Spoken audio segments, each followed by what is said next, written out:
శుక్రవారం కోడల్ని పుట్టింటికి పంపించకూడదు. ఈ నియమాలు పాటించాలి. అలాగే గోళ్ళు ఎప్పుడు కత్తిరించుకోవాలన్నా ఇంటి లోపల మాత్రం గోళ్ళు కత్తిరించుకోకూడదు. ఇంటి బయటకు వెళ్ళాలి, ఆరు బయటకు వెళ్ళి గోళ్ళు కత్తిరించుకోవాలి. అలాగే మధ్యాహ్నం పూట తులసి దళాలు కోయకూడదు. మధ్యాహ్నం కానీ రాత్రి సమయంలో కానీ తులసి దళాలు కోయకూడదు. ఉదయం పూట మాత్రమే కొయ్యాలి. అలాగే సూర్యాస్తమయం తర్వాత ఇల్లు చిమ్ముకోకూడదు, తల దూవుకోకూడదు. చాలామంది సూర్యాస్తమయం తర్వాత ఆడవాళ్ళు జడ వేసుకుంటూ తల దూవుకుంటూ ఉంటారు. సూర్యాస్తమయం తర్వాత ఎట్టి పరిస్థితుల్లో తల దూవుకోకూడదు. అలాగే సూర్యాస్తమయం తర్వాత పెరుగు ఎవరికి అప్పుగా ఇవ్వకూడదు, ఉప్పు ఎవరికి అప్పుగా ఇవ్వకూడదు. సూర్యాస్తమయం లోపే ఎవరైనా అడిగితే పెరుగు కానీ ఉప్పు కానీ ఇవ్వాలి, సూర్యాస్తమయం తర్వాత ఇవ్వకూడదు. అలాగే వేడివేడి అన్నంలో పెరుగు వేసుకోకూడదు.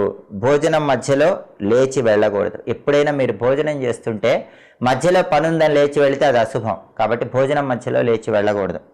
అలాగే తల వెంట్రుకలు ఇంట్లో తీసుకోకూడదు.